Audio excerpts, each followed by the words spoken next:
नमस्कार दोस्तों, स्वागत है आपके अपनी YouTube चैनल बायोलॉजी अड्डा में। तो फ्रेंड्स, उम्मीद करते हैं आप अच्छे होंगे। तो फ्रेंड्स, हमने पिछले क्लास में बहुत सारे इंपॉर्टेंट पॉइंट्स को डिस्कस किया था। जैसे कि हमने इम्यून सिस्टम को डिस्कस किया था। इम्यून सिस्टम से रिलेटेड जितने भी हिस्से थे उसको हमने डिस्कस किया था। यहाँ तक कि हमने आपको एलर्जी भी बताया था और ऑटो इम्यून डिसऑर्डर के बारे में भी डिस्कस किया था। तो फ्रेंड्स, आज के क्लास में हम डिस्कस करने वाले एक बहुत बहुत ही महत्वपूर्ण टॉपिक जो कि है वो आपको हम आने वाला समय में बताएंगे। तो दोस्तों, अगर आप इस चैनल पे नए हैं तो चैनल को सब्सक्राइब जरूर कर दें। अगर आपको वीडियो अच्छा लगे तो वीडियो को लाइक करें, कमेंट करें और शेयर जरूर करें। तो दोस्तों, क्लास में शुरू से अंत तक बने रहें ताकि जो इन्फॉर्मेशन हो आपको पूरी तरह मिले।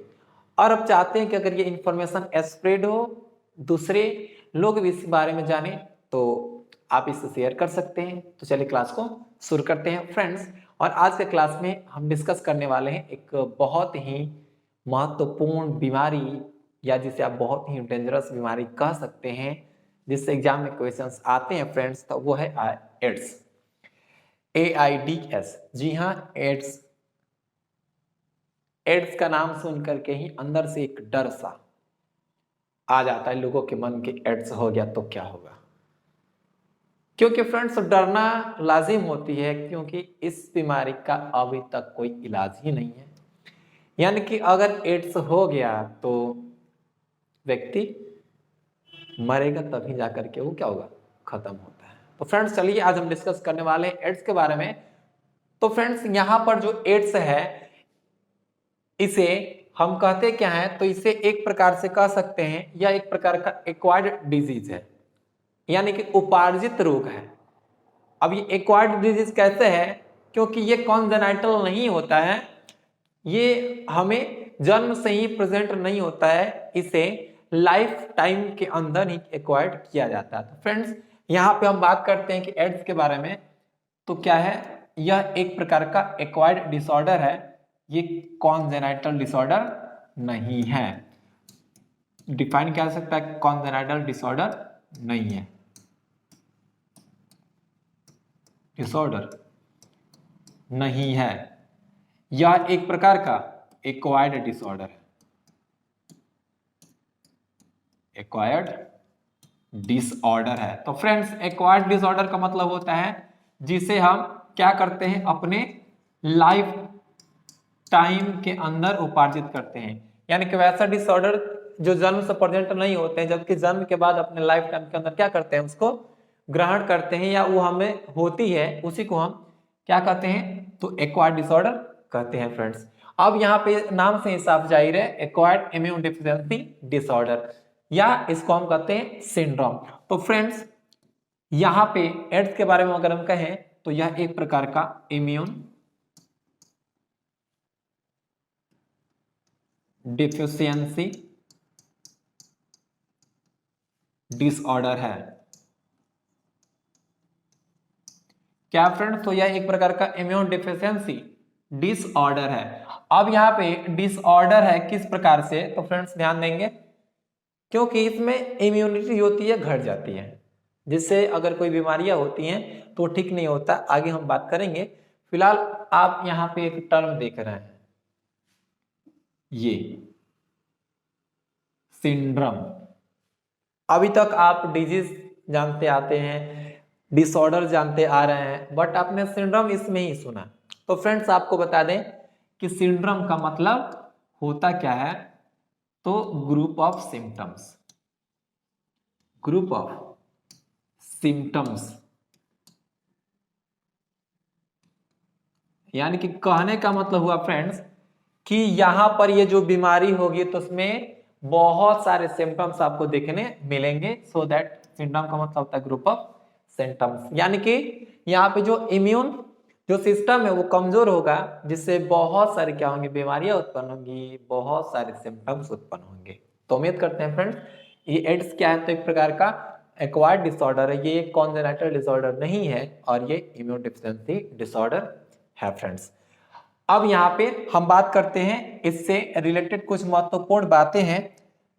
ओके फ्रेंड्स, देखेंगे इससे रिलेटेड कुछ डिस्कवरीज हैं जिसको जानना बहुत ही जरूरी है। तो अगर हम बात करते हैं इट्स एड्स बीमारी की कि एग्जिस्टेंस में कब आया था। तो फ्रेंड्स ध्यान देंगे, अगर एड्स के एग्जिस्टेंस की बात करते हैं तो जो इसका फर्स्ट केस है,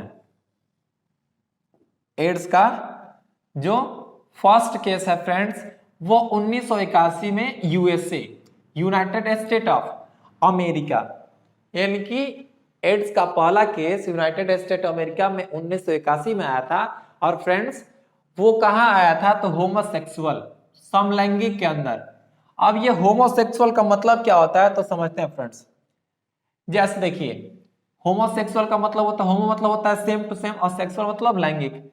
यानी कि मानते हैं कोई फीमेल है और फिर कोई फीमेल है, यानी कि ये रिलेशनशिप करते हैं, यानी कि उनके बीच में फिजिकल रिलेशन हो जाता है, तो भी उसको होमोसेक्सुअल कहेंगे। या कोई मेल है, ओके फ्रेंड्स, और फिर मेल के बीच में क्या होता है, तो सेक्सुअल रिलेशनशिप होती है, तो उसी को हम क्या कहते हैं, होमोसेक्सुअल कहते हैं। तो जो यूएसए है उसमें पहली बार जो एड्स का केस आया था वो 1981 में एक होमोसेक्सुअल के अंदर आया था। ओके फ्रेंड्स, अब अगर हम इसे इंडिया की बात करें तो इंडिया में कब आया था, तो ध्यान देंगे फ्रेंड्स, यह इंडिया में आया था 1986 में। और कहां पर, तो तमिलनाडु में। इंडिया में इसका जो फर्स्ट केस है वो 1986 में तमिलनाडु में आया था, चेन्नई के। ओके फ्रेंड्स, तो यहां पे आप देख पा रहे हैं कि 1981 में यूएसए में हुआ और फिर वहां से स्प्रेड होते होते इंडिया पहुंचा 1986 में, जो कि कहां पहुंचा, तमिलनाडु में। ओके फ्रेंड्स, अब यहां पे ध्यान देंगे, इस डिस्कवरी से रिलेटेड कुछ और बातें इसमें, जैसे कि रॉबर्ट गैलो जो हैं, इन्होंने क्या किया, तो रॉबर्ट गैलो, ध्यान देंगे, रॉबर्ट गैलो और उनके सहकर्मियों ने, मतलब कि उनके साथ काम करने वाले जो एसोसिएट लोग थे, उन्होंने क्या किया, तो नेशनल कैंसर इंस्टीट्यूट में पहला मानव रिट्रोवायरस, यानी कि उन्होंने सबसे पहली बार जो रिट्रोवायरस खोज की थी वह कहां खोज की थी, important friends, national cancer institute में उन्होंने उससे डिस्कवर किया था। और किसने डिस्कवर किया, रॉबर्ट गैलो और उनके सहकर्मियों ने। ओके फ्रेंड्स, ये पॉइंट क्लियर हो गया कि रॉबर्ट गैलो और उनके सहकर्मियों ने नेशनल कैंसर इंस्टीट्यूट में पहला मानव रिट्रोवायरस की खोज की थी। फ्रेंड्स अब देखिएगा, अब यहाँ पे बात करते हैं कि एड्स वायरस, एड्स के जो वायरस हैं, बात करेंगे कौन सा वायरस होता है। एड्स के वायरस को लॉक मॉन्टेगनर और उनके कॉलेज साथियों ने, मतलब उनके साथ कॉलेज में पढ़ने वाले जो विद्यार्थी थे, उन्होंने पास्चर इंस्टीट्यूट, और ये कहां स्थित हो, पेरिस में, पास्चर इंस्टीट्यूट में उन्होंने क्या किया, एड्स वायरस को खोजा था। तो फ्रेंड्स रिपीट करता फिर से ध्यान देंगे कि एड्स के वायरस को लॉक मॉन्टेगियर और उनके सहकर्मियों या उनके दोस्तों ने, जो कॉलेज में पढ़ते थे उनके साथ, उन्होंने पास्चर इंस्टीट्यूट जो पेरिस में है उसमें एचआईवी के वायरस यानी एड्स के वायरस को डिस्कवर किया था। और ये बात कब की है, तो 1983 ईस्वी की है। अब देखिएगा फ्रेंड्स, और उन्होंने उस एड्स के वायरस का नाम क्या रखा, लिम्फेडिनोपैथी। ध्यान देंगे फ्रेंड्स, थोड़ा सा कॉम्प्लिकेटेड है लेकिन ध्यान से सुन लेंगे तो आपको पता चल जाएगा। लिम्फेडिनोपैथी एसोसिएटेड वायरस, तो उन्होंने सबसे पहले एचआईवी वायरस नहीं रखा फ्रेंड्स, उन्होंने उसे एलएवी रखा था, लिम्फेडिनोपैथी एसोसिएटेड वायरस रखा था, जिसको शॉर्ट में हम एलएवी कहते हैं। फ्रेंड्स अब कहेंगे सर तो ये एचआईवी जो टर्म है आया कहां से, तो फ्रेंड्स अब ध्यान देंगे वही बात करने वाले हैं। अब इसका जो ऑफिशियल नेम है एचआईवी, ह्यूमन इम्यूनोडेफिशिएंसी वायरस, तो एचआईवी है, इसको international committee of viral nomenclature, यानी जो इसका इंटरनेशनल कमिटी है जिसे हम कहते हैं आईसीवीएन, तो आईसीवीएन ने क्या किया, इसका ऑफिशियल नाम रखा ह्यूमन इम्यूनो डेफिशिएंसी वायरस, यानी कि शॉर्ट में इसे एचआईवी वायरस कहते हैं। ओके फ्रेंड्स, सबसे महत्वपूर्ण बात यहां पे है, साउथ अफ्रीका को वर्ल्ड एड्स कैपिटल के नाम से जाना जाता है फ्रेंड्स, क्योंकि वहां पर आपको क्या हुआ था, तो मंकी से ह्यूमन के अंदर ये HIV वायरस संक्रमण हुआ था। तो ध्यान देंगे फ्रेंड्स, जो साउथ अफ्रीका है उसको हम वर्ल्ड एड्स कैपिटल के नाम से जानते हैं। ओके फ्रेंड्स, अब इससे रिलेटेड कुछ और बातें देखते हैं, जैसे कि देखिए नोट में देखते हैं कि लक मॉन्टेगनर और फ्रैंकोइस बेरी सोरोसी को HIV वायरस से एड्स होता है, इसके कंसेप्ट की खोज के लिए ध्यान देंगे फ्रेंड्स, लक मॉन्टेगनर और फ्रैंकोइस बेरी सोरोसी को HIV वायरस से एड्स होता है, ये जो कंसेप्ट इन्होंने दिया इसके लिए 2008 ईस्वी में उन्हें फिजियोलॉजी और मेडिसिन के लिए, ध्यान देंगे, खोज के लिए फिजियोलॉजी और मेडिसिन के लिए नोबेल पुरस्कार दिया गया था। सिंपल सा एक बात जानिए कि इन्होंने, दोनों व्यक्ति ने कहा कि जो एड्स होता है HIV वायरस से होता है, इस कंसेप्ट के लिए उनको नोबेल पुरस्कार दिया गया था। और कब दिया गया था फ्रेंड्स, तो 2008 में उनको पुरस्कार दिया गया था। तो उम्मीद करते हैं यहां पर जो कुछ भी हमने बातें आपको बताई वो आपको समझ में आ रही होगी। तो दोस्तों अब हम बात करते हैं कुछ और इंपॉर्टेंट बातों की। देखिए फ्रेंड्स, यहां पे बात करते हैं इसका जो पैथोजन है, सिंपल सी बात है कि इस बीमारी के जो पैथोजन को अमेरिका वालों ने पहचाना था। ओके फ्रेंड्स, इस बीमारी का जो पैथोजन है उसको किसने पहचाना था, तो अमेरिका वालों ने पहचाना था और उसे क्या बोला, HCLV3 कहा था। ओके फ्रेंड्स, अब देखिएगा बाद में इसका नामकरण क्या हो गया, HIV। ऑलरेडी हमने आपको बता ही दिया कि बाद में इसका नामकरण क्या होगा, HIV हो गया है, जिसको ICVN यानी कि international committee of viral nomenclature ने इसका क्या कर दिया, HIV नाम रख दिया। ओके फ्रेंड्स, HIV क्या होता है, तो ये एक प्रकार का रिट्रोवायरस है जो कि हमारे जो इम्यून सिस्टम का जो सेल है जिसका नाम है हेल्पर T सेल के ऊपर क्या करता है, अटैक करता है फ्रेंड्स।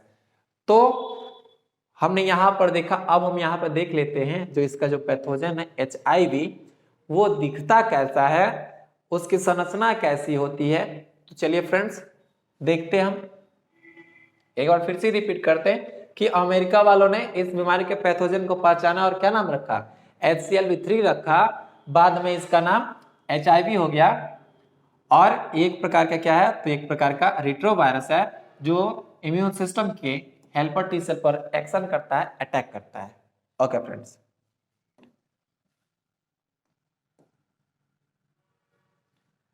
अब हम यहां पे बात करते हैं वायरस की।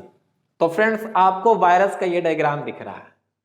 ओके फ्रेंड्स, तो वायरस की अगर हम बात करते हैं तो ये जो वायरस है इसकी संरचना गोलाकार होती है, आप देख पा रहे हैं इसकी संरचना कैसी है फ्रेंड्स, तो इसकी जो संरचना है वो गोलाकार है और ये चारों तरफ से ऐसे क्या है, तो ऐसे ये लिपिड के लेयर के द्वारा, किसके द्वारा फ्रेंड्स, तो लिपिड के लेयर के द्वारा घिरा हुआ है।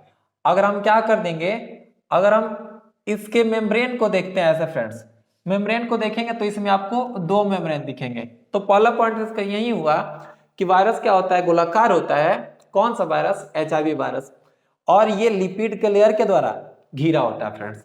अब दूसरी बात करते हैं, तो इसमें जो प्रोटीन के भी दो कोट होते हैं, एक आप यहां पे देख पा रहे हो, यह भी प्रोटीन का ही कोट है, और फिर एक यहां पे देख पा रहे हो, यह भी प्रोटीन का एक कोट है।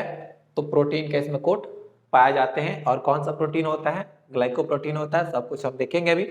अब देखिए क्या फ्रेंड्स, अगर हम इसके जेनेटिक मटेरियल की बात करते हैं तो इसका जो जेनेटिक मटेरियल होता है, तो मैक्सिमम जो वायरस होते हैं उनका जेनेटिक मटेरियल RNA होता है।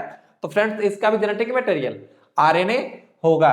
तो देखिए इसमें जो जेनेटिक मटेरियल है वो RNA है, बट यहाँ पे ध्यान देने की बात है कि इसमें RNA के दो फिलामेंट है। ये सिंगल स्ट्रैंडेड है फ्रेंड्स, क्या जी, सिंगल स्ट्रैंडेड है और इसमें आरएनए के दो फिलामेंट प्रेजेंट है। और एक सबसे महत्वपूर्ण बात है कि इसके आरएनए में रिवर्स ट्रांसक्रिप्टेज एंजाइम पाया जाता है, जो कि क्या कर सकता है, आरएनए को या आरएनए से डीएनए बना सकता है। तो आपने देख लिया फ्रेंड्स कि क्या है कि इसमें प्रोटीन के कोट है, फिर लिपिड मेम्ब्रेन है, फिर यहाँ पे जो सिंगल स्ट्रैंडेड आरएनए के फिलामेंट है इनकी संख्या 2 है। और फिर देखिएगा यहाँ पे देखेंगे आप स्पाइक, यहां पर ग्लाइकोप्रोटीन के स्पाइक पाए जाते हैं, जिस स्पाइक से क्या करता है, ये किसी कोशिका से अटैच होता है फ्रेंड्स। तो आपने यहाँ पे वायरस के डायग्राम को देख लिया कि इसमें क्या क्या प्रेजेंट है, कौन कहां पे क्या है। तो चलिए देखते हैं फ्रेंड्स। देखिए फ्रेंड्स कि ये जो वायरस होता है कैसा होता है, गोलाकार होता है। इसका व्यास, अगर वायरस के व्यास की बात करते हैं, इसका व्यास होता है 90 से लेके 120 नैनोमीटर। यानी जैसे मान लेते ये वायरस हो गया तो इसका जो डायमीटर होगा कितना होगा, 90 से 20 नैनोमीटर होता है। फिर बात करते हैं तो इसका जो जीनोम होता है, जेनेटिक मटेरियल होता है, वह सिंगल स्ट्रैंडेड आरएनए होता है, सिंगल स्ट्रैंडेड आरएनए होता है। और उसमें कितने फिलामेंट पाए जाते हैं, तो 2 फिलामेंट पाए जाते हैं, आपने पहले ही देखा था। फिर यहाँ पर देखिएगा इसमें रिवर्स ट्रांसक्रिप्टेड एंजाइम पाया जाता है, जो कि क्या करता है, आरएनए से डीएनए बना सकता है। ऐसे जनरली हम जानते हैं कि डीएनए से आरएनए बनता है, बट यहाँ पे जो एंजाइम है जिसका नाम है रिवर्स ट्रांसक्रिप्टेज, वो करता क्या है कि वो आरएनए से डीएनए बना सकता है, उसके अंदर इतनी कैपेसिटी होती है फ्रेंड्स। तो देखिएगा अब इसका जो इनवेलप है लिपिड के 2 लेयर का बना होता है। जैसे हमने देखा था कि लिपिड के क्या है, 2 लेयर हैं। लिपिड करने का मतलब लिपिड को फैट की तरह होता है, वसा है, जिसके ऊपर ग्लाइकोप्रोटीन के स्पाइक पाए जाते हैं। जैसा कि हमने देखा था कि यहाँ पे ऐसे कुछ स्पाइक प्रेजेंट थे। ओके फ्रेंड्स, स्पाइक प्रेजेंट थे, बीच में स्टैंडर्ड आरएनए है, फिर यहाँ पे आपको दिखा था प्रोटीन के कोट हैं। ओके फ्रेंड्स, तो ऐसे आपने आरएनए का डायग्राम को देखा था। ये है, सॉरी आरएनए का डायग्राम नहीं, आपने इस वायरस का डायग्राम को देखा था। अब हम बात करते हैं ये वायरस है, इन्फेक्शन कैसे करता है और आगे की प्रक्रिया क्या होती है फ्रेंड्स, देखेंगे फ्रेंड्स। यहां पर बात कर लेते हैं मोड ऑफ इन्फेक्शन की। मोड ऑफ इन्फेक्शन की, आखिर इन्फेक्शन होता कैसे है। तो चलिए देखते हैं फ्रेंड्स इन्फेक्शन होता कैसे है।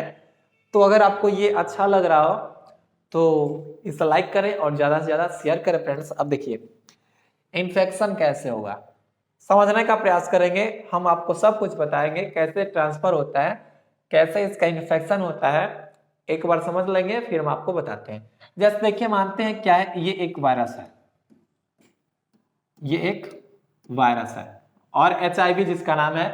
और फ्रेंड्स जो एचआईवी वायरस है वो एक प्रकार का रेट्रो वायरस है, हम ऑलरेडी बता चुके हैं और बहुत बार एग्जाम पूछे भी जा चुके हैं कि जो एड्स का वायरस जिसका नाम है एचआईवी, वो किस प्रकार का वो वायरस है फ्रेंड्स, तो ये भूलना नहीं है। तो एचआईवी वायरस है। अब हुआ यही कि ये जो एचआईवी वायरस है वो पहुंच गया सेल के अंदर, ये हमारा सेल हो गया, ठीक है, ये एनिमल सेल, ये हमारा सेल के अंदर पहुंच गया। अब सेल के अंदर पहुंच के फ्रेंड्स वो पहुंचता कहां है, तो वो पहुंच जाता है हमारे मैक्रोफेजेस में। कहां पहुंचता है फ्रेंड्स, वो पहुंचता है मैक्रोफेज के अंदर। मैक्रोफेज एक प्रकार की कोशिका है, ठीक है।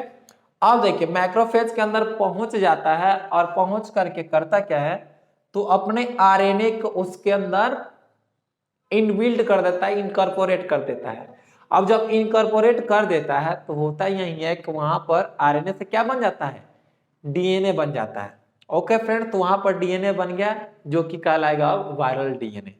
अब वायरल डीएनए जो है वो माइक्रोफेज से क्या होगा, निकलेगा।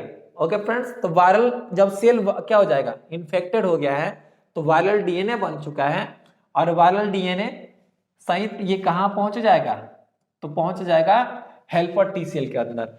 हेल्पर टी सेल के अंदर क्या करेगा, ये अपनी संख्या बढ़ाएगा फ्रेंड्स।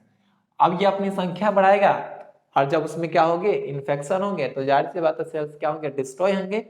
और जब डिस्ट्रॉय होंगे तो हेल्पर टी सेल या जिसको कहते हैं टी लिम्फोसाइट, उसकी संख्या क्या हो जाएगी, घटेगी। और जब संख्या घटेगी तो होगा यही कि विभिन्न प्रकार के सिम्टम्स उत्पन्न होंगे। तो चलिए फ्रेंड्स हम देख लेते हैं ये इन्फेक्शन करता कैसे है।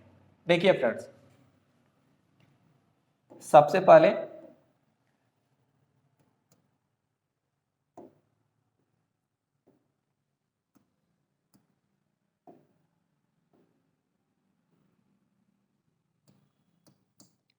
जब HIV वायरस सेल को संक्रमित करता है,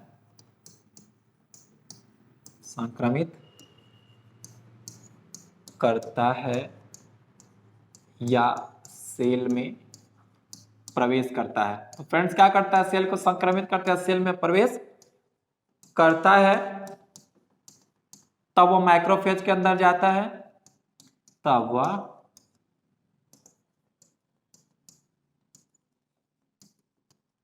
मैक्रोफेज के अंदर प्रवेश करता है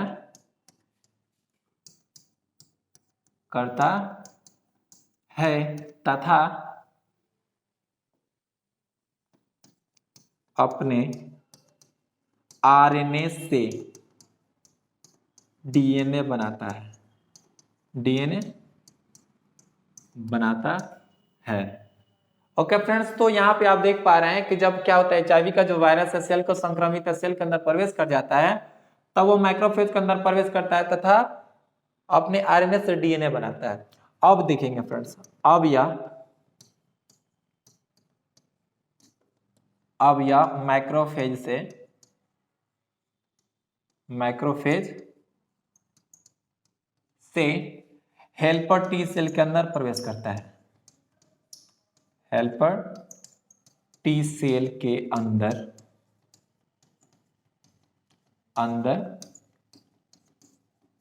प्रवेश करता है। तो फ्रेंड्स यहाँ पे क्या हुआ कि मैक्रोफेज से कहां प्रवेश किया, हेल्पर टी सेल के अंदर, और हेल्पर टी सेल के अंदर पहुंच के फिर से क्या करता है, अपनी संख्या को बढ़ाता है फ्रेंड्स। तो हम यहाँ पे देख लेते हैं।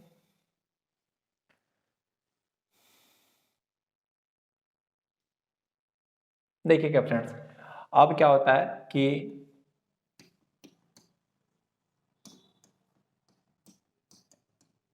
हेल्पर टी सेल को प्रभावित करता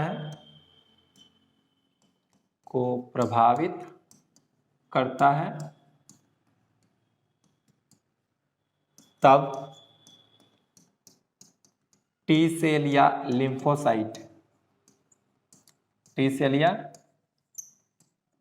लिम्फोसाइट्स की संख्या घटती है,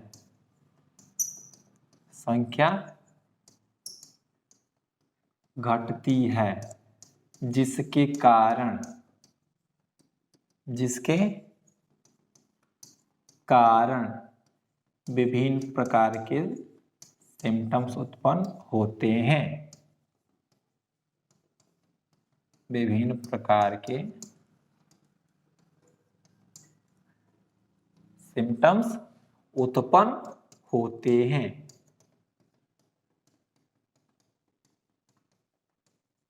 तो फ्रेंड्स हमने क्या देखा कि ये जो हेल्पर टी सेल है वो इन्फेक्ट हो चुका है, उसमें जाकर के जो वायरस है अपनी संख्या, अपने आरएनए से डीएनए बना रहा है, तो संख्या बढ़ रही है। तो हो क्या रहा है, जिससे टी सेल डिस्ट्रॉय हो रहे हैं और लिम्फोसाइट की संख्या क्या हो रही है, घट रही है। जब घट रही है तो विभिन्न प्रकार के सिम्टम्स उत्पन्न होते हैं। जैसे कि आप यहाँ पे देख सकते हैं फ्रेंड्स, वो सिम्टम्स कौन सा सिम्टम्स होता है, जैसा कि आपके सामने दिया गया है कि सिम्टम्स ड्यूरिंग इन्फेक्शन, यानी कि जब संक्रमण होगा तो कौन कौन से लक्षण सामने आएंगे। तो पहला है फ्रेंड्स फीवर, यानी कि सिम्टम्स होंगे बुखार में, फिर होगा डायरिया, फिर हो जाएगा वेट लॉस, यानी कि वजन की लगातार इसमें कमी होगी। ओके फ्रेंड्स, तो हमने यहाँ पे इसके इन्फेक्शन को देखा कि कैसे किस सेल को कैसे प्रभावित करता है जा करके। फिर अब हम यहाँ पे सिम्टम्स देख लिए। तो एक्चुअली जनरली हम लोग जानते हैं कि एक समय होता है जिसके अंदर क्या होते हैं, सिम्टम्स उत्पन्न होने शुरू हो जाते हैं, जिसे हम कहते हैं संक्रमण काल। ओके फ्रेंड्स, तो देखिएगा इंक्यूबेशन पीरियड। अब यहां पर हम बात कर लेते हैं इंक्यूबेशन पीरियड की। तो ये जो एड्स है, इस बीमारी के लक्षण उत्पन्न होने में मिनिमम जो समय लगता है वो 6 महीने लगते हैं। कितने महीने लगेंगे फ्रेंड्स? तो 6 मंथ लगेंगे। और मैक्सिमम की बात करें तो मैक्सिमम लग सकते हैं 10 वर्षों तक। यानी कि इस बीमारी के लक्षण उत्पन्न होने में 6 महीने से लेके 10 वर्ष तक का समय लग जाता है। तो ये था इसका इन्फेक्शन का माध्यम, जिससे क्या करता है, ये सेल को प्रभावित करता है और लिम्फोसाइट की संख्या घटती है तो सिम्टम्स उत्पन्न होते हैं। अब बात करते हैं हम नेक्स्ट,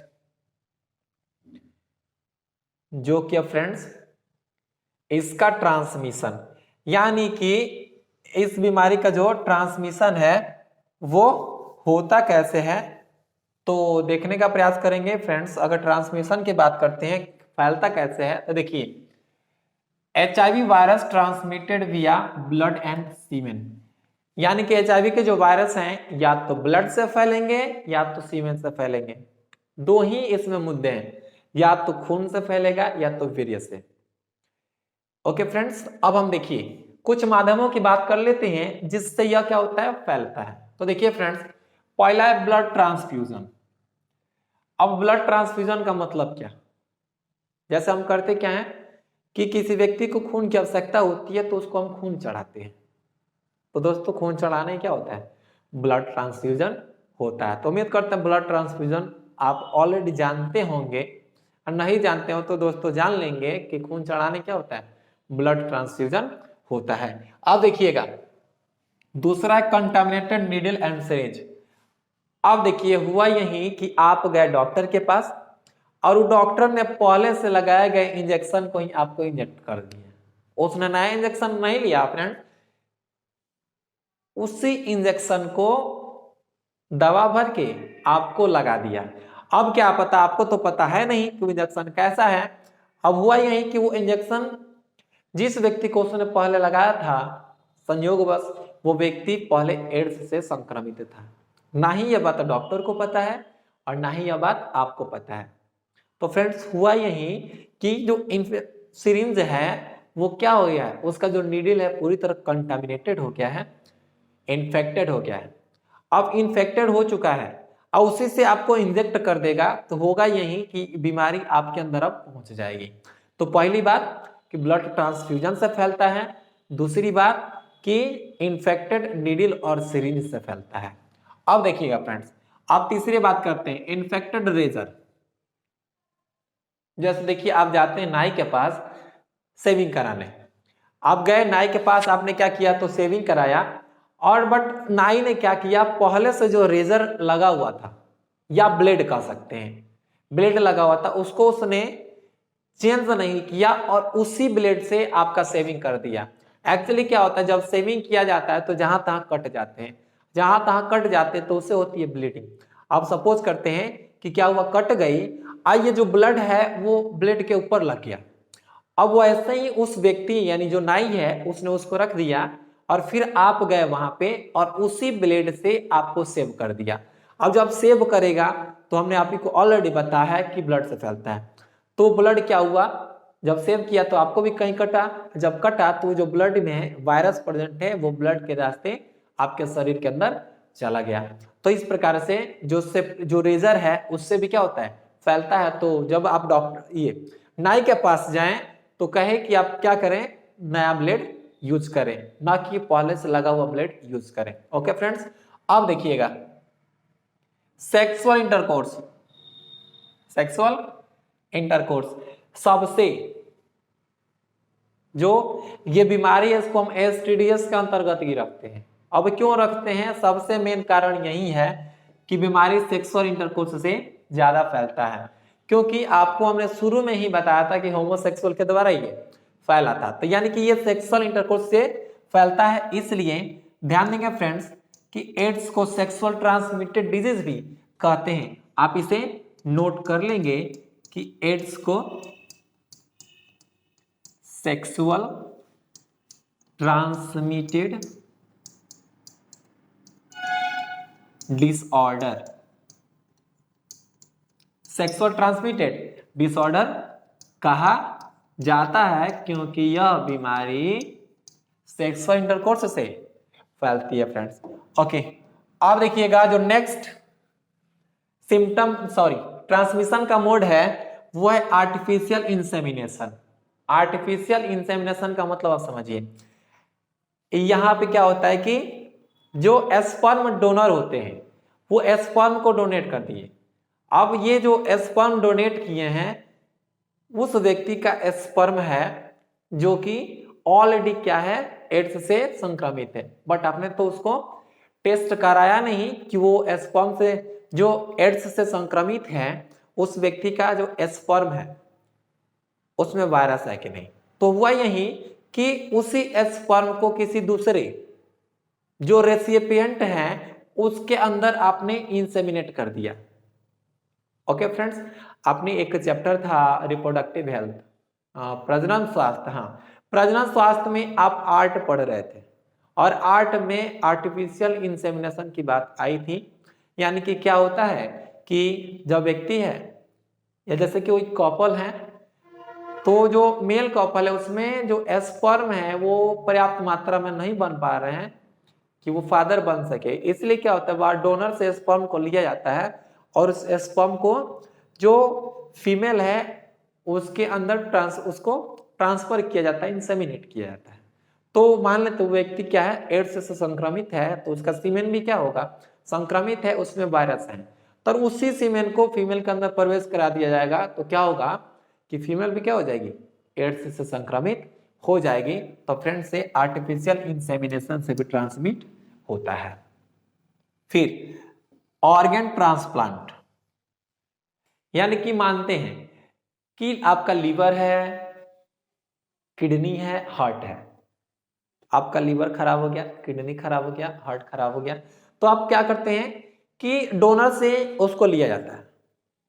अब देखिए अब हुआ यही कि जिस डोनर से आपने क्या लिया है, जो ऑर्गन लिए हैं वह व्यक्ति ऑलरेडी एड्स से संक्रमित है और उसके आपको एड्स बीमारी नहीं है बट उसके ऑर्गन को आपने क्या किया, ट्रांसप्लांट करवा लिया। तो जाहिर सी बात है उसका जो ऑर्गन है तो उसमें ब्लड तो जरूर होगा, ब्लड के अंदर इसके वायरस जरूर होंगे। तो होगा यही कि ये जो वायरस हैं वो आपके शरीर में पहुंच गए, जो आपके शरीर में पहुंचे तो ये आपके शरीर में पहुंच करके क्या करेंगे, आपको बीमार करेंगे, यानी कि आपके अंदर भी एड्स हो जाएगा। तो उम्मीद करते हैं फ्रेंड्स ये जो मोड है ट्रांसमिशन का वो आपको समझ में आ रहे होंगे कि कैसे कैसे एड्स फैलता है। अब यहाँ पर सबसे महत्वपूर्ण बात है जो कि आपको हम बताने वाले हैं कि एड्स किसके द्वारा नहीं फैलता है। पहले तो बता रहे थे कि किसके द्वारा फैलता है और अब हम बताते हैं किसके द्वारा नहीं फैलता है।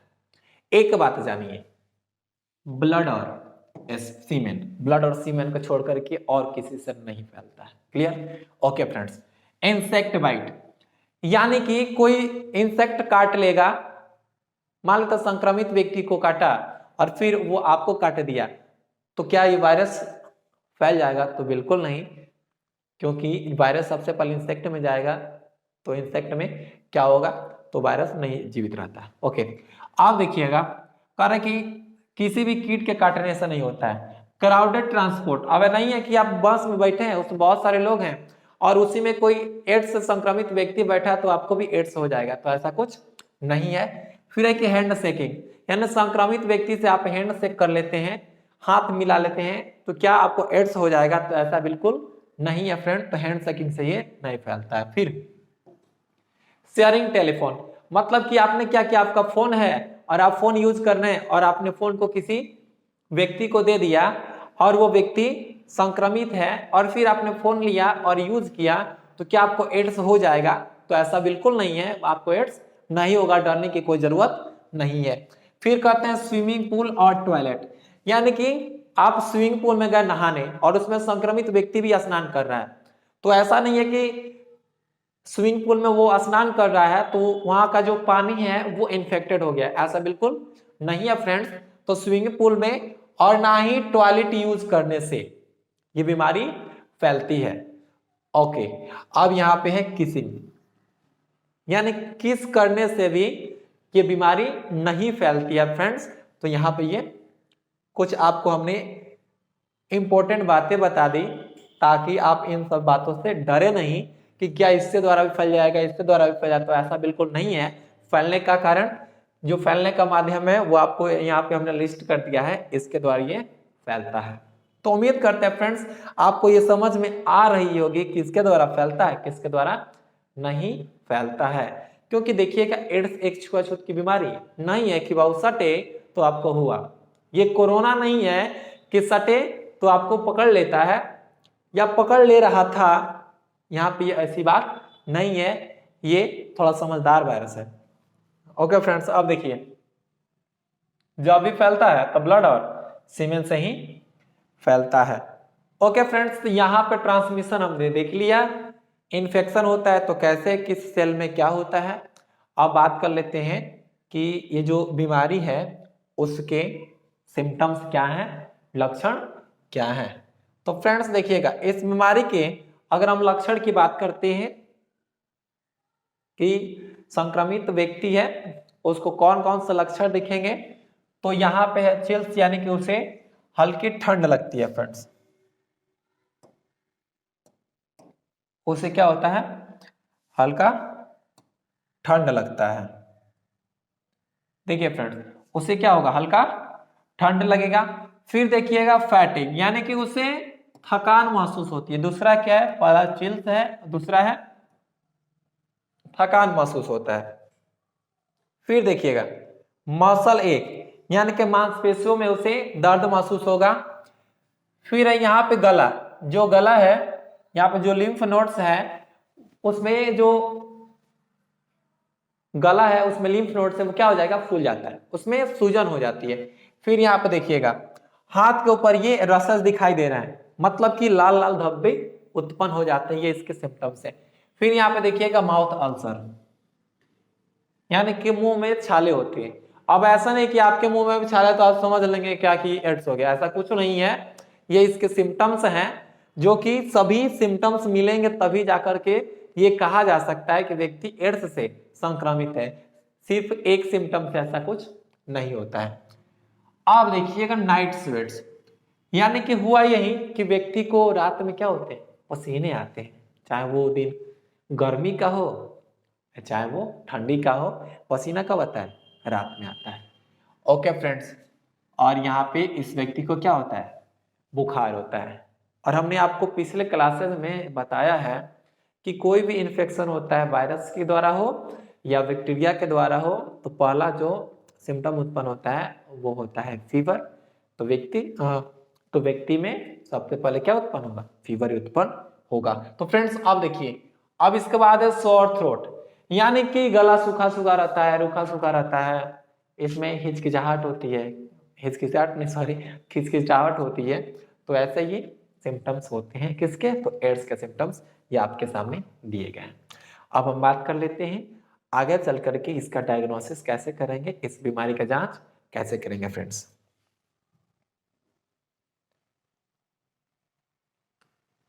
इस बीमारी के अगर हम जांच की बात करते हैं तो इस बीमारी का जो जांच होता है वो किसके द्वारा होता है फ्रेंड, तो इस बीमारी का जांच है वो एलिसा टेस्ट के द्वारा होता है।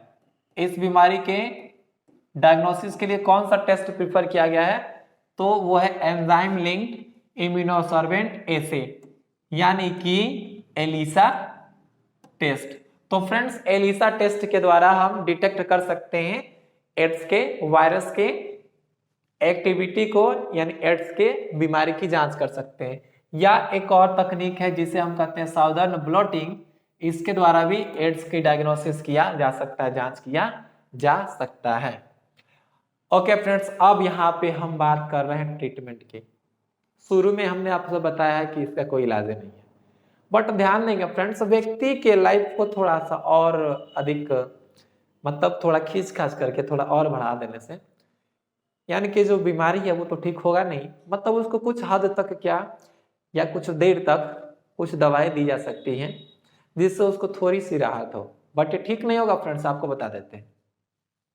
इसका ट्रीटमेंट की बात करते हैं फ्रेंड्स, तो इसका कोई भी वैक्सीन नहीं है, इस बीमारी का कोई वैक्सीन नहीं है।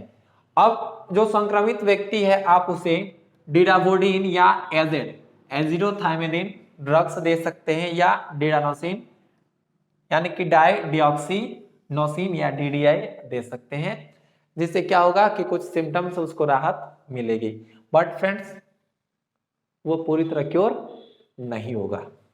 तो ये था कुछ, ये ड्रग्स हैं, आप ध्यान रख सकते हैं कि कोई व्यक्ति संक्रमित है आपके आसपास संपर्क में तो उसको ये दवाएं दी जा सकती हैं। Clear friends? ओके, तो ये डायग्नोसिस कैसे होता है? तो एलिसा टेस्ट के द्वारा होता है, ये एग्जाम में बहुत बहुत बार पूछा जा चुका है, तो इसे आप कर लेंगे IMP, very very important friends. Okay, अब हम बात कर लेते हैं जो नेक्स्ट है कि इस बीमारी को का प्रिवेंशन कैसे होगा, यानी कि इस बीमारी से कैसे बचा जा सकता है। तो फ्रेंड्स विभिन्न प्रकार के मेथड्स हैं जिसका प्रयोग करके हम क्या कर सकते हैं, बच सकते हैं। ओके फ्रेंड्स, तो सबसे पहले यहाँ पे हम एक डेट की बात करते हैं जो कि एग्जाम में पूछे जा सकते हैं, वो डेट है 1 दिसंबर। तो फ्रेंड्स 1 दिसंबर को हम वर्ल्ड एड्स डे यानी कि विश्व एड्स दिवस के रूप में सेलिब्रेट करते हैं। अब सेलिब्रेट करने का मतलब ये नहीं हुआ कि धूमधाम से उसको मनाएंगे, पार्टी वार्टी करेंगे, नहीं फ्रेंड्स, ऐसा कुछ नहीं है कि एड्स डे है, वर्ल्ड एड्स डे है तो उस दिन हम पार्टी करेंगे। पार्टी नहीं किया जाता फ्रेंड्स, लोगों को अवेयर कराया जाता है, यानी कि लोगों को एड्स के प्रति बताया जाता है कि एक प्रकार से छुआछूत वाली बीमारी नहीं है और इसे कैसे प्रिवेंट किया जा सकता है कि यह एक व्यक्ति से दूसरे व्यक्ति में ना फैले। तो दोस्तों हम आपको बताएंगे कि एक व्यक्ति से दूसरे व्यक्ति में ना फैले उसके लिए क्या क्या करने होंगे। तो सबसे पहले आप इसे याद रखेंगे कि 1 दिसंबर को वर्ल्ड एड्स डे मनाया जाता है। तो फ्रेंड्स एक और बात, एग्जाम में बहुत बार पूछा जा चुका है कि नाकों का संबंध किससे है, ये बहुत ही इंपॉर्टेंट है कि नाकों का संबंध किससे है फ्रेंड्स। तो नाकों का संबंध है एड्स से, नेशनल एड्स कंट्रोल ऑर्गेनाइजेशन, एक प्रकार का ऐसा ऑर्गेनाइजेशन है जो कि एड्स पे क्या करता है, नजर रखता है फ्रेंड्स। तो यहाँ पे जो नाको है इसका संबंध एड्स से है। अब हम बात कर लेते हैं कि इसका प्रिवेंशन कैसे होगा, कैसे बचा जा सकता है। तो सिंपल सी बात है कि ब्लड ट्रांसफ्यूजन, सबसे पहले हम देख लेते हैं जो ब्लड ट्रांसफ्यूजन है, ब्लड ट्रांसफ्यूजन से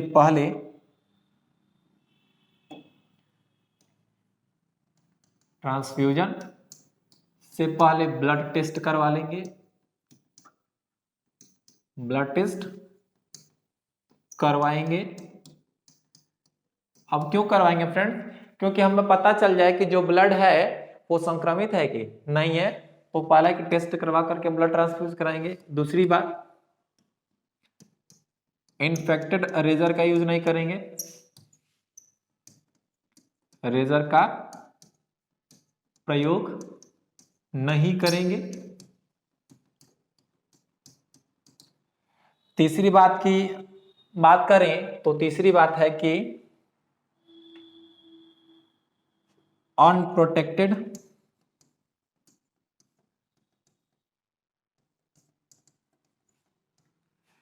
सेक्सुअल इंटरकोर्स को अवॉइड करेंगे,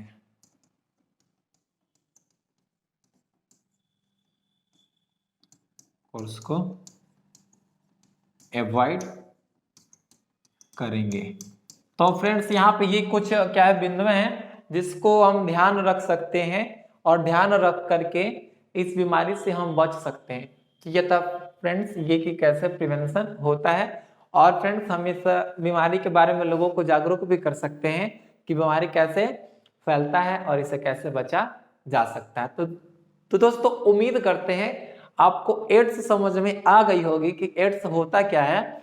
ये किसके द्वारा उत्पन्न होता है, ये सबसे पहले कहाँ आया, इंडिया में कब आया, इसके वायरस एक्शन कैसे करते हैं, इन्फेक्शन का मोड क्या होता है, ट्रांसमिशन क्या होता है। तो फ्रेंड्स वंस अगेन अगर आपको वीडियो अच्छा लगा हो तो वीडियो को लाइक कर दें और चैनल को सब्सक्राइब कर दें। और फ्रेंड्स हम मिलेंगे नेक्स्ट लेक्चर में, और नेक्स्ट लेक्चर में हम डिस्कस करेंगे आगे चल करके बहुत ही महत्वपूर्ण टॉपिक जो कि होगा आपका कैंसर। तो दोस्तों शुरू से अंत तक देखने के लिए शुक्रिया। फिर से मिलते हैं नए लेक्चर में, तब तक के लिए बेस्ट ऑफ लक।